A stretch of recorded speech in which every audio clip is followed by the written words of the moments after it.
അതെ, നമ്മുടെ സങ്കടങ്ങളുണ്ടല്ലോ, അതൊരിക്കലും ആരുമായും പങ്കിടരുത്. അങ്ങനാച്ചാ ആ മുറിവേറ്റ ഹൃദയം ഇനിയും 10 മടങ്ങ് മുറിവേൽക്കുകയുള്ളൂ. കാരണം അത് പറയാൻ നിന്നെ നിർബന്ധിക്കുന്ന ആ കേൾവിക്കാര് പ്രതീക്ഷയും സ്നേഹവും പിന്നെ എന്തൊക്കെയോ കൂട്ടിപ്പൊതിഞ്ഞൊരു സമ്മാനപ്പൊതിയും നിനക്ക് തന്ന് നീ അന്നേ വരെ അറിയാത്തൊരു സമാധാനതുരത്തിൽ നിന്നെ കൊണ്ടുചെന്നെത്തിക്കും. അതുവരെയും നീറി എരിഞ്ഞ ആ വേദനയുടെ നീറ്റലൊടുങ്ങിയ ആ സമാധാനത്തിൽ നീ നിന്നിലേക്ക് നീട്ടിയ കൈകൾ ഇനി എങ്ങോട്ടും നിനക്ക് ഉണ്ടാവുമെന്ന പ്രതീക്ഷയുടെ നൂലും ഇറുക്കി നെഞ്ചോട് ചേർത്തിരിക്കും. പക്ഷേ വെറുതെ, എല്ലാം വെറുതെയാണ്.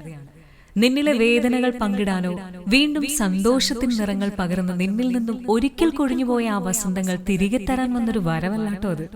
മറിച്ച് കൗതുകം, വെറും കൗതുകം മാത്രമാണത്. അത് തീർന്നു കഴിഞ്ഞാൽ പിന്നെ അടുത്തത് ഇന്നേ വരെ കാണാത്ത ന്യായീകരണങ്ങളും നിവൃത്തികേടുകളും കുറവുകളും കുറ്റങ്ങളും നിരത്തിയുള്ള ഒഴിവാക്കലിന്റെ ഊഴമാണ്.